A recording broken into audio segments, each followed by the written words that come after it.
Hi everyone, it's Julie Hutchison here from Think Be Do Leadership, and I'm in my garden at home doing this video because I'm working from home at the moment with my building works going on. So I want to talk today about, oh my goodness, I've been promoted.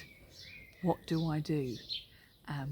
So many people that we see are amazing at what they do, but they have been promoted into a position that they probably never expected to be in when they very first started their career. So maybe they're really great engineer or really great tech person, or even an accountant or a lawyer or something like that, really good at what you do.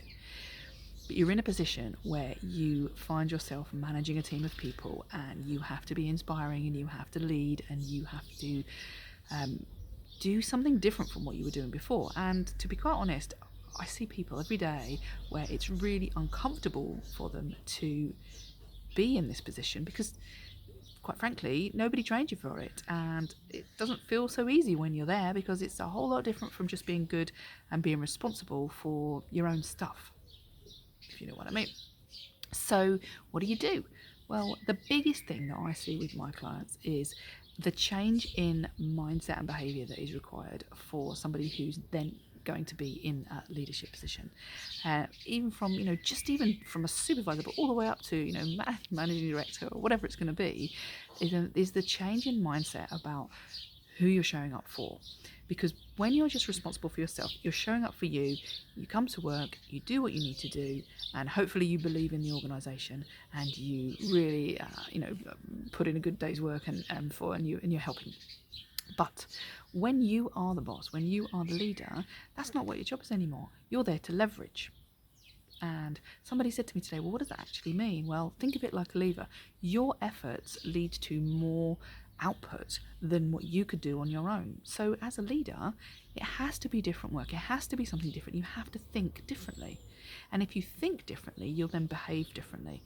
And that's really important. How you show up as a leader, the impact you have on other people is really important, because now you're not just responsible for doing a piece of work, you're now responsible for other people wanting to and being capable of doing some work too. So when you change how you think as a leader, you change how you behave, how you show up, then you can change what you do. You can step back and other people can do some of the stuff that you were doing so that you can plan and prepare and be strategic and all of those things, and encourage and coach and help other people so that you can leverage the efforts and the impact that you have across the whole team, so that your total output is far greater than what you could have done or any individual could have done themselves. So you don't need to shout, help, I'm a leader. You have to just look at, how am I thinking, how am I behaving, and therefore what am I doing? And that is part of the whole of my Think Be Do Leaders Launchpad. So if you're interested in finding out a little bit more about, well, how do I actually implement that, then give me a shout and I'll be more than happy to talk it through with you. Have a wonderful day. Julie from Think Be Do Leadership. Bye bye.